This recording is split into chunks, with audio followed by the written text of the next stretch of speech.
Salve, salve acupunturistas! Sejam todos muito bem-vindos ao nosso programa semanal, né? Do programa Café com Acupuntura, aqui trazendo discussões de casos clínicos para nós trazermos os melhores resultados para os nossos pacientes. Sejam todos muito bem-vindos. Hoje vamos falar então sobre um caso clínico a respeito de um AVC, um AVE, né? Um acidente vascular encefálico, tanto isquêmico quanto hemorrágico, tá? De um paciente adulto jovem. Então vamos lá, vamos bater esse papo aqui. Vamos fazer esse caso clínico e qualquer dúvida estou à disposição. Tá? Eu vou trazer aqui o caso clínico, nós vamos fazer o diagnóstico energético e emocional e eu trago para vocês também, né, algumas formas de tratamento que eu gosto de usar na minha prática clínica. Além de tudo isso, né, de todo esse caso clínico, eu quero lembrá-los que estou com as 2 últimas vagas para a imersão presencial do curso de acupuntura na inteligência emocional em Curitiba, que vai acontecer já no final do mês, dias 29 e 30. Se você tiver interesse e for dessa região aí, já me chame no direct que eu já faço a sua inscrição. Faltam 2 vagas para serem preenchidas, vai ser uma imersão presencial incrível. Beleza? Vamos lá? Vamos bater um papo então sobre esse caso clínico. Deixa eu trazer aqui para nós o nosso quadro eletrônico. E vamos lá então, vamos bater um papo a respeito de todo esse processo aqui. Vamos deixar assim. Perfeito. Hoje o nosso caso clínico é de um paciente do sexo masculino, tá? Homem, adulto jovem, 30 anos de idade, com AVC isquêmico e hemorrágico. Olha só que interessante esse caso clínico, né? Um adulto jovem apresentando então o quadro de um AVC isquêmico e hemorrágico, mais ou menos 3 meses, tá? Então, só para a gente entender esse processo aqui, para a gente entender o processo, já vamos colocando aqui. Opa!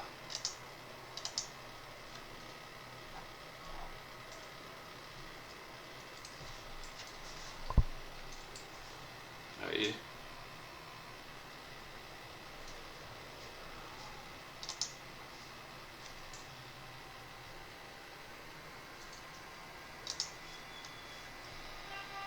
Só um minutinho.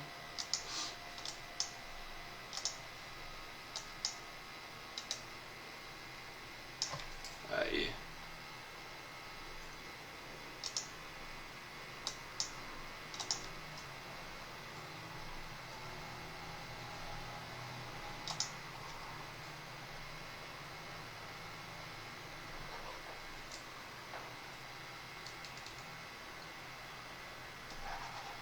Opa! Só um minutinho, pessoal.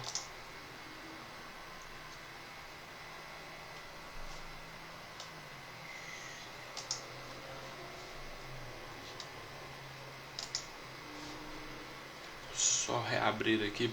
Nós continuamos. Bom dia, sejam todos muito bem-vindos. Karen, Adelina, Sheila, Tatiana, sejam todos muito bem-vindos, tá bom? Opa! Deixa eu só abrir aqui novamente. Opa!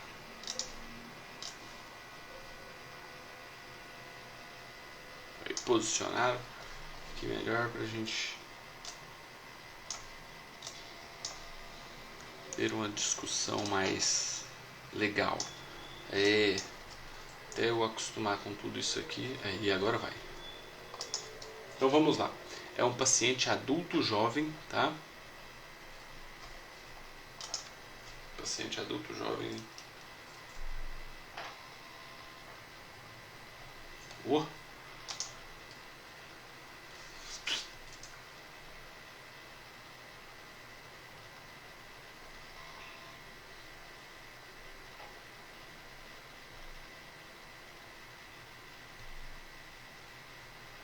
Aí, fogo, terra, metal. Eu ainda vou acostumar a escrever nisso aqui, tá, pessoal?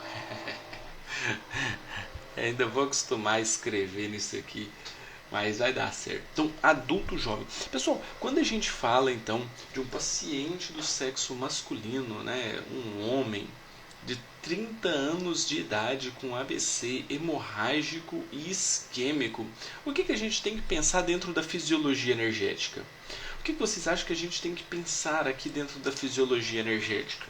Para nós entendermos melhor alguns padrões de desequilíbrios que podem estar associados nesse paciente. Raciocine comigo. Quem coordena os vasos sanguíneos? Então, o AVC. O AVC é uma alteração de vaso sanguíneo. Tá?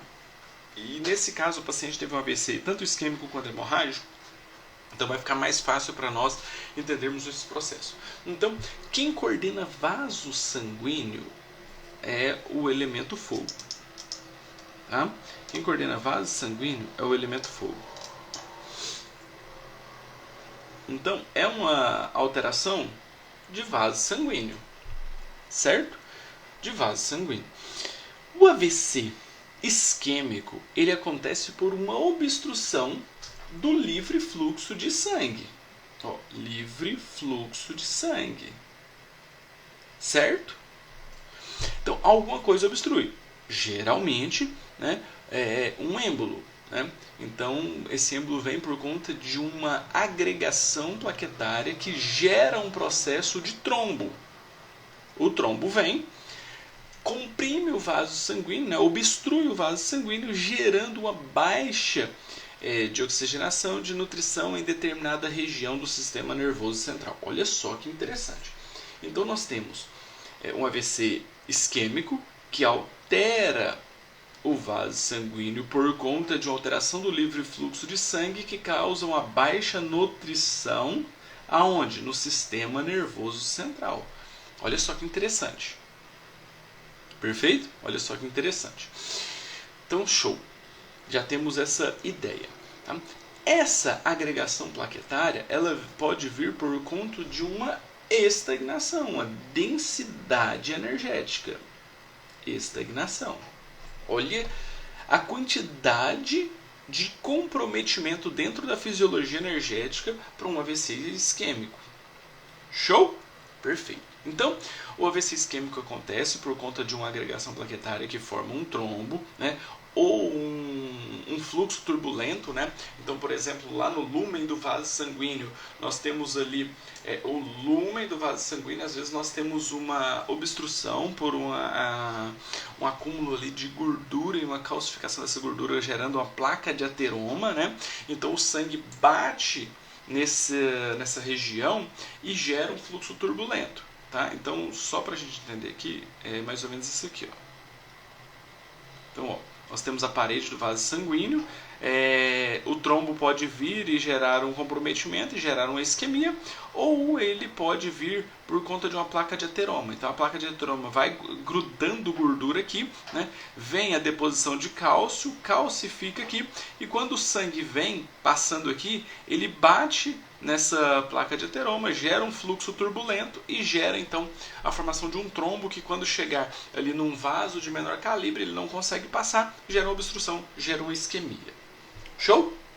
Então essas são alterações de um AVC isquêmico. Quando nós temos um AVC hemorrágico, nós temos então o extravasamento de sangue desse vaso sanguíneo. Então também tem um comprometimento de um vaso sanguíneo por uma alteração do livre fluxo de sangue, porque o sangue precisava estar dentro do vaso sanguíneo e ele derrama ali também no sistema nervoso central. Só que agora acontece por uma deficiência do baço, que o baço que segura quem? O sangue lá dentro do vaso sanguíneo. Perfeito? Então olha só, nós temos um acidente vascular encefálico isquêmico por conta de um comprometimento de uma estagnação da terra que altera o livre fluxo de energia no vaso sanguíneo, alterando o sistema nervoso central. Perfeito? E nós temos um AVC hemorrágico por conta de uma deficiência do baço que não consegue segurar o sangue dentro do vaso sanguíneo, também gerando uma alteração do livre fluxo de sangue que afeta também o sistema nervoso central. Perfeito? Então, os dois terão padrões de desequilíbrio dos 5 elementos ou dos 5 movimentos semelhantes.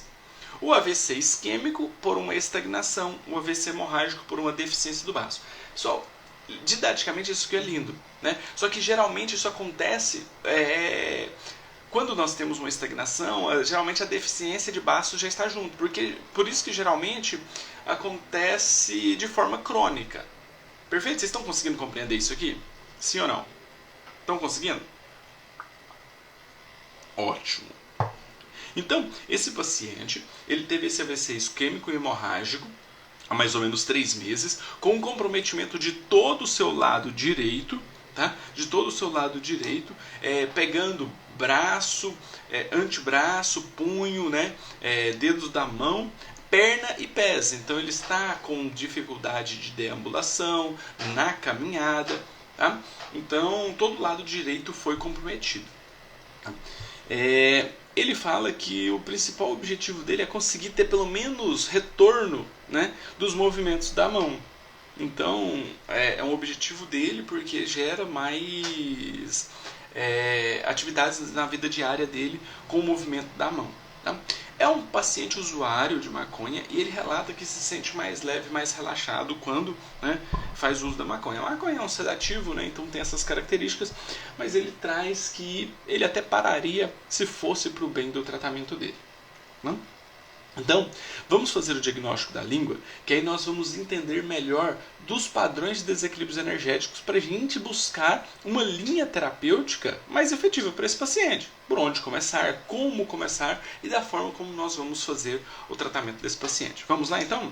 Então aqui nós temos a foto da língua. Vocês me ajudem aqui nesse diagnóstico? Primeiro fator que nós vamos avaliar na língua é essa saburra. Tem saburra essa língua? Essa língua tem saburra? Sim ou não? Se tem saburra, qual a cor dessa saburra? Qual a cor dessa saburra?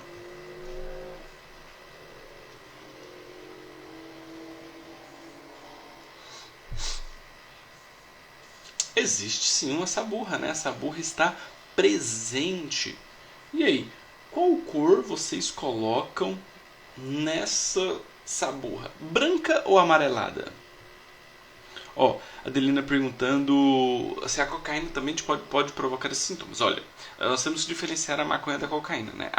A maconha ela é sedativa, a cocaína ela é estimulante, tá? Então são dois princípios totalmente diferentes. Show? Saburra presente, uma saburra, né? Indo para o amarelado, né? Com uma característica mais amarelada. Então, se a gente olha nessa região aqui, ó, nós conseguimos perceber uma saburra mais amarelada. Perfeito? Mais densa e mais amarelada. Tá? Segundo fator que nós vamos avaliar nessa língua é com relação à cor dessa língua. Qual que é a cor dessa língua? Qual que é a cor dessa língua?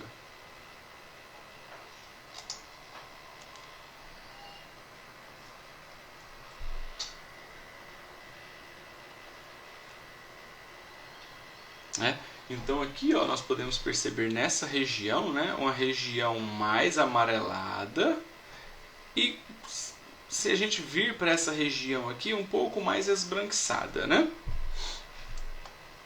Show, perfeito. Qual que é a cor dessa língua? Vermelha, pálida ou arroxeada? Uma língua mais pálida, né? Inclusive na ponta aqui, ó, a gente não tem uma marcação mais vermelha. Ela está pálida praticamente em geral. Ótimo. Sinais de palidez. Terceiro fator que nós vamos avaliar nessa língua, alterações de forma. Essa língua apresenta alterações de forma? Fissura, edema, marcas de dentições? Ó, fissura, né? E uma língua volumosa, né? Edemaciada. Aparentemente não tem marcas de dentições, mas uma língua bem volumosa. Show? Ótimo. O quarto fator que nós vamos avaliar nessa língua é com relação à umidade. É uma língua mais úmida ou uma língua mais seca? É uma língua que apresenta brilho de líquidos orgânicos ou uma língua mais seca?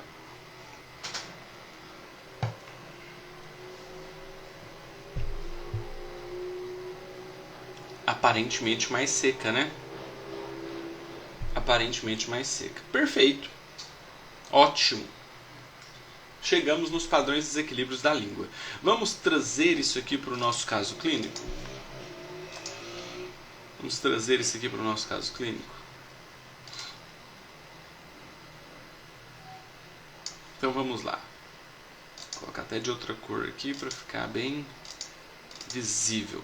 Então, é uma língua que apresenta o quê? Ela apresenta, no primeiro passo, uma saburra amarela. Tá? Em especial aonde? Olha aqui. Saburra amarela, em especial no triplo aquecedor inferior. E uma saburra mais branca no triplo aquecedor médio. Show? Segundo fator que nós avaliamos lá na língua foi com relação à cor da língua. E a cor da língua está com sinais de palidez. Pálida. E uma língua mais pálida nos mostra uma alteração do livre fluxo de sangue. Perfeito? Terceiro fator que nós avaliamos foi com relação à alteração de forma. Então, ela apresenta fissura? Deficiência de tecido, estômago e do baço, né? Deficiência. Opa, ficou bagunçado isso aqui. Deficiência de tecido baço. Opa.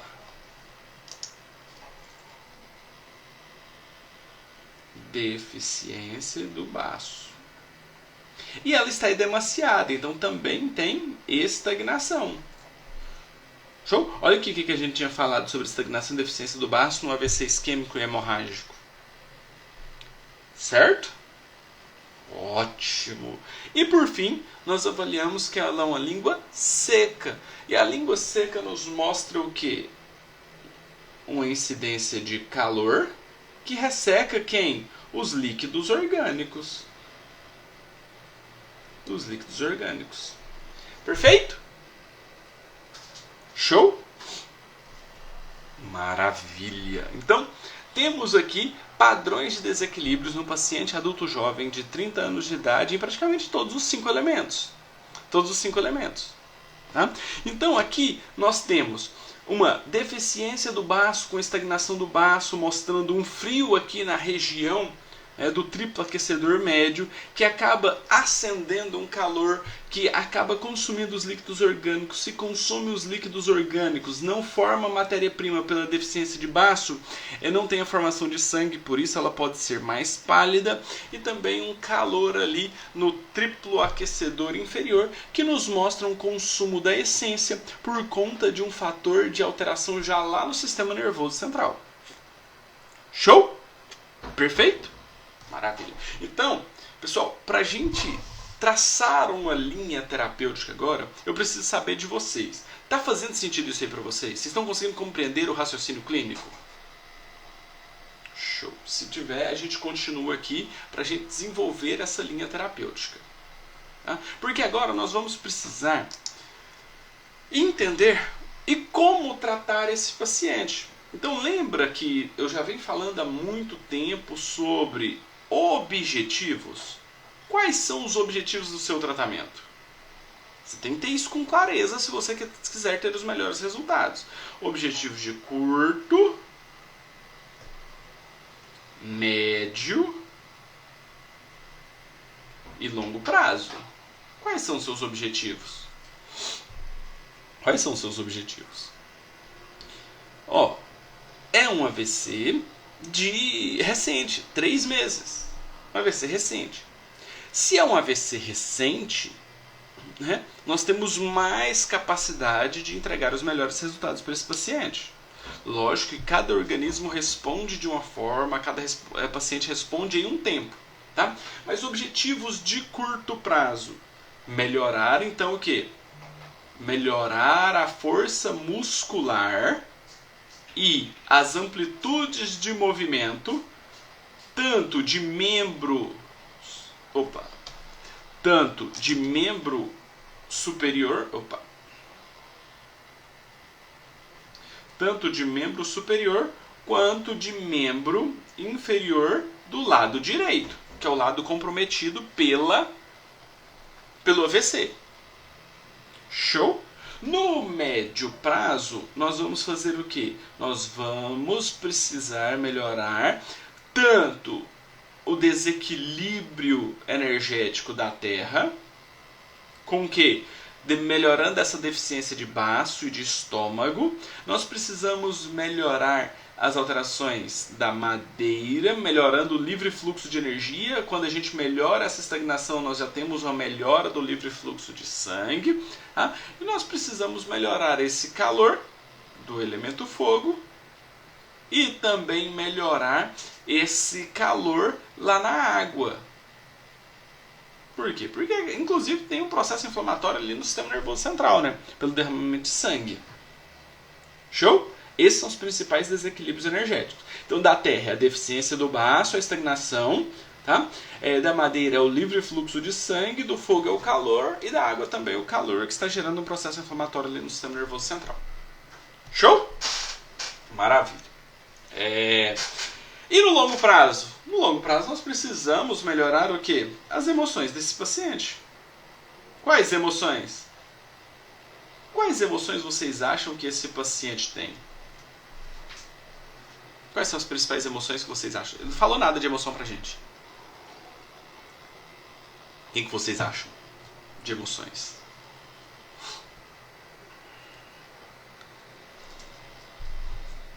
Sabendo que esse paciente é um usuário de maconha, nós podemos perceber que ele tem um certo nível de ansiedade.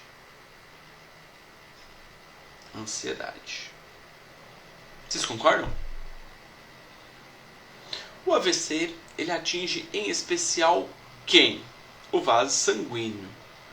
Por que esse trombo que interferiu no vaso sanguíneo lá do sistema nervoso central não gerou uma alteração no pulmão ou numa perna? Porque ele já tem um local de menor resistência no sistema nervoso central. Então, além da ansiedade, nós podemos pensar em uma insegurança / medo. Mas esse paciente, além de tudo isso, ele tem um processo de comprometimento da terra e da madeira. Então nós podemos já pensar também em quê?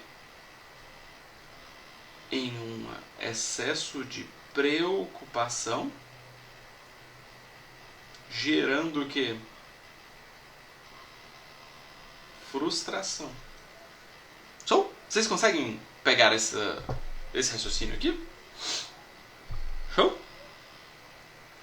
E aí, com o AVC também, gera muita insegurança, gera muito medo, gera frustração, né, com a sua evolução.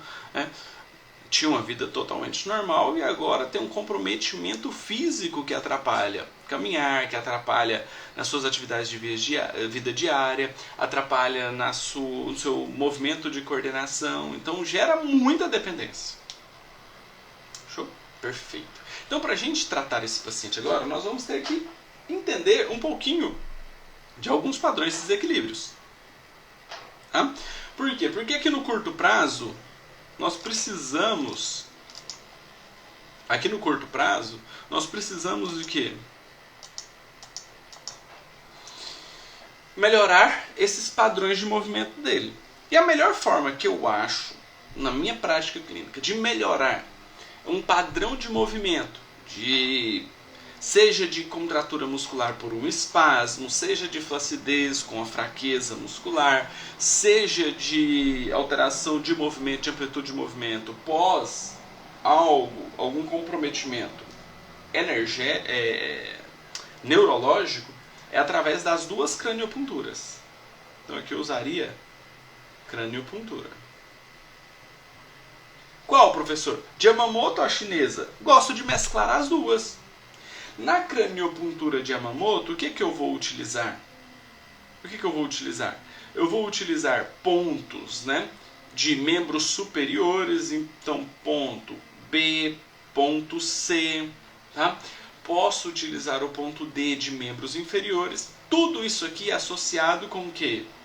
Cérebro, cerebelo e gânglios da base, porque atua na parte neurológica. Então, cérebro, cerebelos e gânglios da base, associados com o ponto B e C, que pega ombros e membros superiores, e o ponto D, que pega membros inferiores. Como ele tem uma alteração também no pé, eu vou utilizar também os pontos J e K. Se você for fisioterapeuta, você inclusive pode, né, associar isso aqui com o quê? Você pode associar isso aqui com a fisioterapia motora. Tá? Exercícios passivos, exercícios assistidos. Tá? E se ele tiver capacidade, de exercícios ativos também. J e K. Show? Perfeito. Isso para craniopuntura de Yamamoto.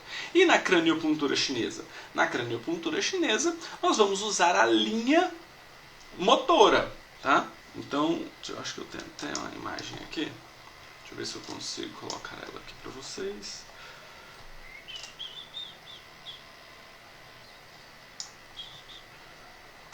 Só posicionar ela aqui da melhor forma possível para ficar visível.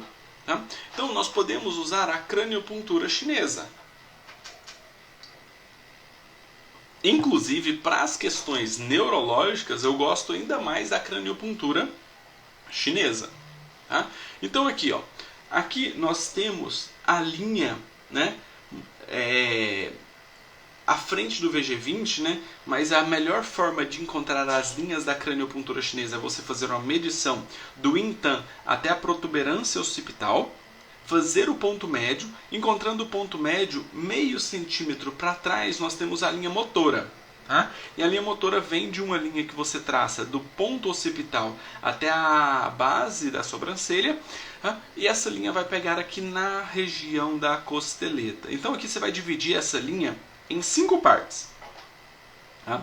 O terço proximal ele pega de membros inferiores. O terço médio é de membros superiores. E o terço final, aqui nós temos a região de face. Então o que nós vamos fazer? Nós vamos colocar as agulhas escalpeando, pegando toda essa região dos 2 primeiros terços aqui, ó. E aqui nós podemos usar, como nós dividimos em 5 partes, nós podemos usar uma agulha pegando toda a região aqui de membros inferiores e mais 2 agulhas aqui em membros superiores. Tá? Então, basicamente, você poderia fazer algo tipo... Tipo isso aqui, ó. Colocar uma agulha escalpeando aqui no membro superior, ou no membro inferior, e mais 2 agulhas aqui, ó, no membro superior. Na área motora, isso vai ajudar muito, inclusive você pode associar isso também com a fisioterapia. Ah, professor, não sou fisioterapeuta. Pode conversar com o fisioterapeuta dele e tentar fazer a sessão juntos, se for possível. Tá? Eu gosto dessa multidisciplinaridade. Se ele apresenta quadros de dor, a 1,5 cm posterior nós temos a linha sensorial, que você também pode usar ela, porque ela melhora quadros de dor. Show? Craniopuntura, essa aqui é a craniopuntura chinesa. Perfeito? Conseguiram acompanhar aí? Então gosto muito de associar as 2 craniopunturas, tá? Tanto a japonesa de Yamamoto quanto a chinesa na área motora. Isso aqui no curto prazo. Mas nós precisamos entender que, além de tudo isso, nós temos os padrões de desequilíbrios energéticos. Então aqui nós vamos ter que também traçar uma linha de tratamento para esse paciente. E aí, qual vaso maravilhoso vocês usariam nesse caso?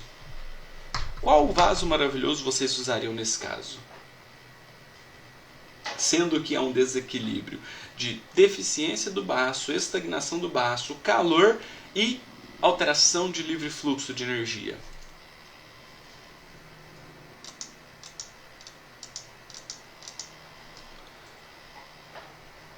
O baço nós tratamos com baço 4 mais pericárdio 6. E o livre fluxo de... que esse que já pega calor. E o livre fluxo de sangue, VB41 mais TA5. Show? Se tem desequilíbrio da terra, da madeira, do fogo e da água, nós podemos utilizar então baço 3 para melhorar a estagnação do baço, F3 para melhorar o livre fluxo de sangue, C7 para melhorar o calor e R2 para tirar o calor da água. Show? E como pontos de indicação, eu manteria a craniopuntura de Yamamoto e a craniopuntura chinesa na evolução desse tratamento. Show?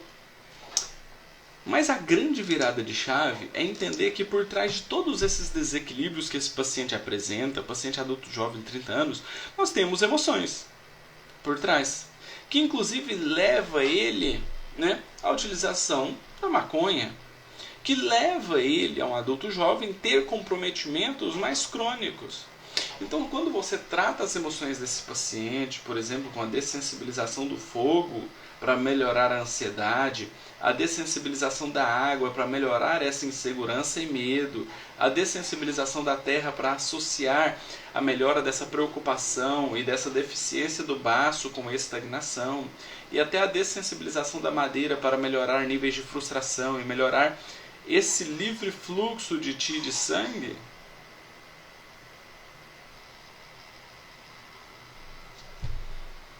você vai estar potencializando os efeitos de resultados desse paciente. Show? Faz sentido isso aí para vocês? Ajudou de alguma forma? Então, pessoal, o que eu quero que vocês entendam é que o tratamento do seu paciente, ele não depende apenas da sintomatologia, da ponta do iceberg. Olha só como nós fizemos objetivos de curto, médio e longo prazo para esse paciente, olhando ele como um todo. Então, se você quer aprender toda essa metodologia, eu recomendo que você busque entender mais sobre a acupuntura na inteligência emocional. As inscrições para o curso online estão encerradas, tá? Mas teremos a imersão presencial em Curitiba agora nos dias 29 e 30. Tenho 2 vagas, se for do seu interesse e da sua região, me chame no direct. Teremos também em São Paulo em junho. Tá? Junho teremos acupuntura na inteligência emocional em São Paulo e outubro teremos acupuntura eficiente também. Se você tiver interesse, me chame no direct que nós conseguimos parcelar o valor à vista até a data do curso. Show? Agora, se você quer o curso de inteligência emocional online, se você não consegue fazer essa imersão presencial, você também pode me chamar no direct, que eu te coloco na lista de espera para quando nós abrirmos uma nova vaga, você não ficar de fora. Show? Esse foi o nosso caso clínico de hoje. Se você tem um caso clínico que queira que eu traga a minha visão também dessa forma, você pode me chamar no direct e me passar a avaliação, a sua anamnese e também a foto da língua que eu coloco aqui na lista para nós fazermos. Eu sempre faço café com acupuntura toda terça e quinta-feira às 8 horas da manhã. Perfeito? Então, no mais, qualquer dúvida estou sempre à disposição. Vamos juntos, porque juntos nós somos mais fortes, de mãos dadas nós seremos imbatíveis. Então, todos um excelente início de final de semana e nos vemos na terça-feira que vem com mais um Café com Acupuntura. Um grande abraço para vocês e até mais. Tchau, tchau, pessoal.